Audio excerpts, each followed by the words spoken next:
Hi mga ka-sweet bake! So another day, another customized cake ulit tayo. So ang theme nito ay baby shark. So yung inspo na sinend sa akin ni ma'am ay ako rin po yung gumawa. And then ni-request lang ni ma'am na gawin kong color pink.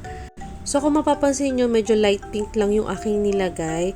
Pero maglalagay pa rin kasi ako dyan ng may pagka dark pink. So gagawin ko siyang parang may shade ng dark pink din. So, pagkalagay ko niya, i-scrape lang din natin yan. Pakikinisin and then magagawa lang din tayo ng pa-wave dyan. So, ang size na ating cake ay 6x4 and with 12 pieces cupcakes na rin siyang kasama. And then, ang flavor ay yung bestseller natin, chocolate cake. Pasensya na kayo sa background kung may naririnig kayong ibon guys kasi na may alaga kasi kami dito. So, ayun, medyo maingay lang. And then, ito na yung mga printable toppers na kinat ni Habi and then ako din po ang nag-layout niyan.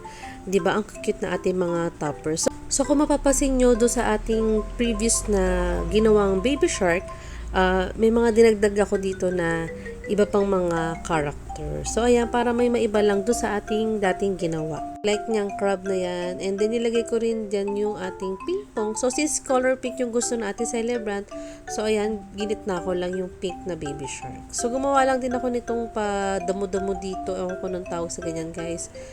So, ayan. Para mas maging maganda yung ating cake, mas buhay na buhay yung color niya, diba?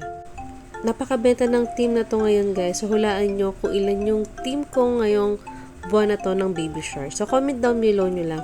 So, ayan, nag-add na rin ako na edible stone na chocolate. And then, itong si Pink Pong, ewan ko anong pangalan niya. Basta sinama ko na lang din yan dito sa ating baby shark team. And then, naglagay na rin ako ng edible pearls na white para mas maging maganda yung ating cake.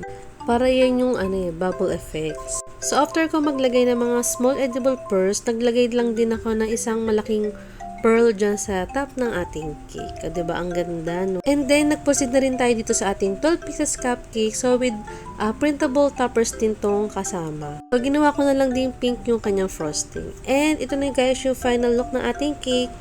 O diba guys, ang gaganda ng ating mga toppers. And ito na rin yung ating mga cupcakes. So, I hope nagustuhan nyo yung ating cake today guys. And thank you so much guys for watching. Bye!